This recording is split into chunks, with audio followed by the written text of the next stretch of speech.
Dealing with a nasty divorce, we all know that this affects kids. Help your kids to heal through positive parenting. I'll give you some ways to do that.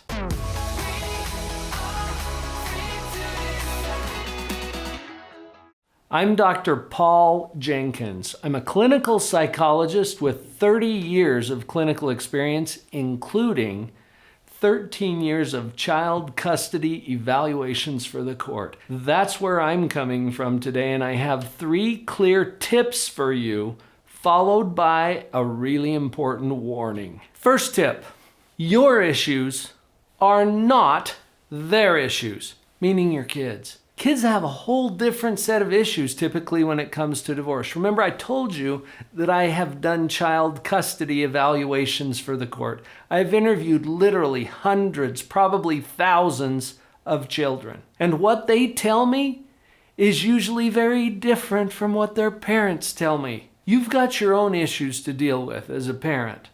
Your kids are dealing with whatever is important to them, to their life. Sometimes they're not even thinking about the divorce. They're like, okay, whatever. And then they're like, where am I going to keep my boots? Or what's going to happen for Christmas? Where am I going to be for my birthday? See, these are more like the kids' issues. They may be concerned about some of the same things you are if you have to make a move or something like that, but they're thinking about it from a very childlike position. So let's not impose our adult issues that are jumbling around in our brain on our kids.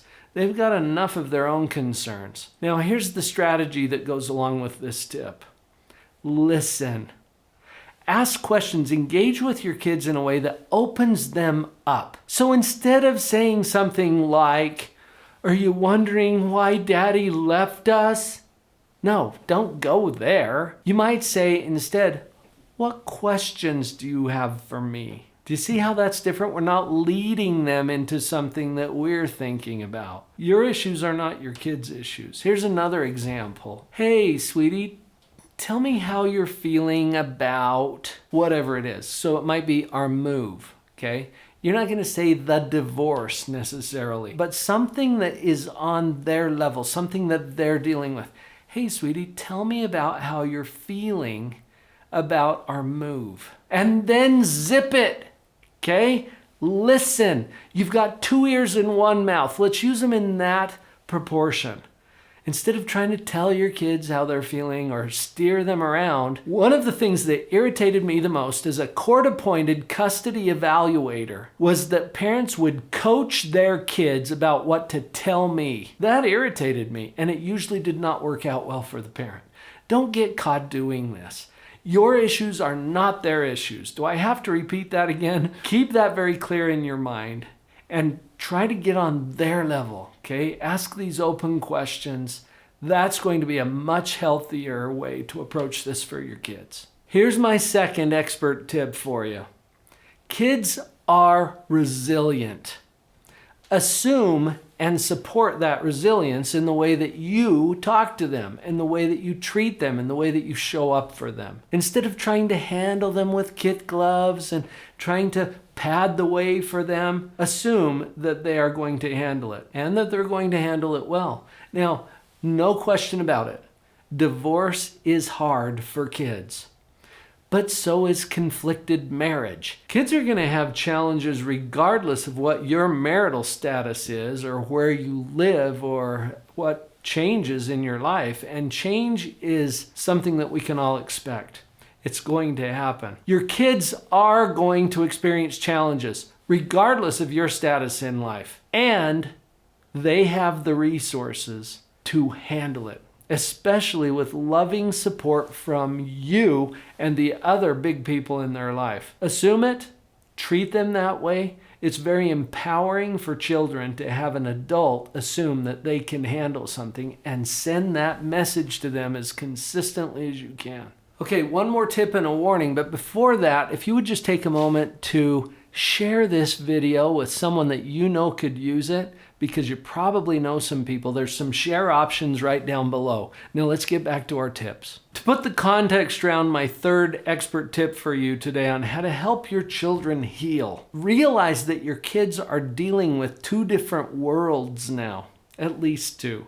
But before a separation or a divorce occurs, if you can picture their world being all neatly, tightly circumscribed into this kind of circle. And when their parents separate or divorce, it's like that circle splits, but there's a little bit of overlap right there in the middle. Parents have to keep some kind of a relationship with each other because of the kids. We don't want that to be a highly conflicted area for them, but the kids belong in both of these new worlds. If you think of it as dad's world and as mom's world, they're very different, and there are reasons why the divorce happened in the first place. Usually the problems come up because the people in this world are busy disagreeing with or fighting with the people in this world over here, and there's this battle going on. Well, it's not safe to be here in the middle. And that's exactly where the kids are. So instead of identifying and finding and fighting against everything that you disagree with in the other world, pull back and do this. Here's the tip. Solve the problems in your own world. Now, this might sound a little dismissive, like, oh, am I just going to ignore all those things that are going on over there?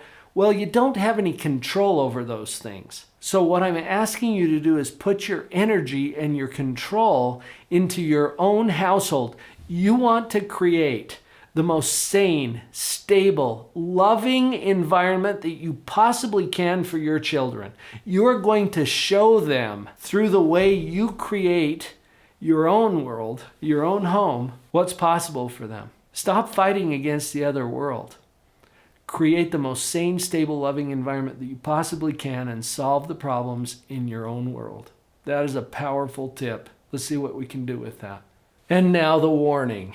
Remember, coming from a former custody evaluator for the courts, I have a lot of reasons for saying this, including your own rights and your own ability to continue to have a good relationship with your children. Here's the warning. Do not disparage or badmouth or vilify the other parent. Do you hear what I'm saying? Now, I know you've got concerns. I know they've misbehaved. I know that you've got a special circumstance where all these things have happened. I get it. I've heard those stories so many times. You've got to be very, very careful about how you treat the other parent, especially in front of the children. But you know what? Let's take it up a notch, okay? We can do this, right? You're capable of this. Let's take it up a notch. Not only are you not going to badmouth or vilify or disparage the other parent in front of the children, you're not going to do it behind their backs, out of earshot. In fact, if we take it up even another notch, you're going to do whatever is necessary to heal and cure the hurt in your own heart and mind to the point where you don't even think evil things. Oh, have I taken it too far? Maybe, but you know what? I've had enough experience with this to see that your own thinking and beliefs about that other parent have a profound impact, first on you because it changes your experience, and how much space, really, how much of your mental space do you want to rent out to your ex? When you think about it that way, let's reclaim that space so they don't occupy that prime real estate between your own two ears, because the next person who's going to be affected is your child. Your attitudes matter. And I put this as a warning because this is where kids get hurt. Please take that seriously. Do not think evil thoughts about your ex. I know that's a tall order and we're going to keep working on that, but wherever you're starting with, that is perfect. Just pick it up from there and we'll keep moving forward. I know that might come across as being a little harsh, but I've seen too many kids hurt by their parents hating each other. I think that has to stop somewhere, and I'm trusting that you can do it. If any of this is feeling a little overwhelming, remember, you're not alone on this. I've got your back. We're going to support and help you as much as we can to establish positive parenting built on a solid family culture. Cue that video up next. I think you're going to like the positive direction we can take this.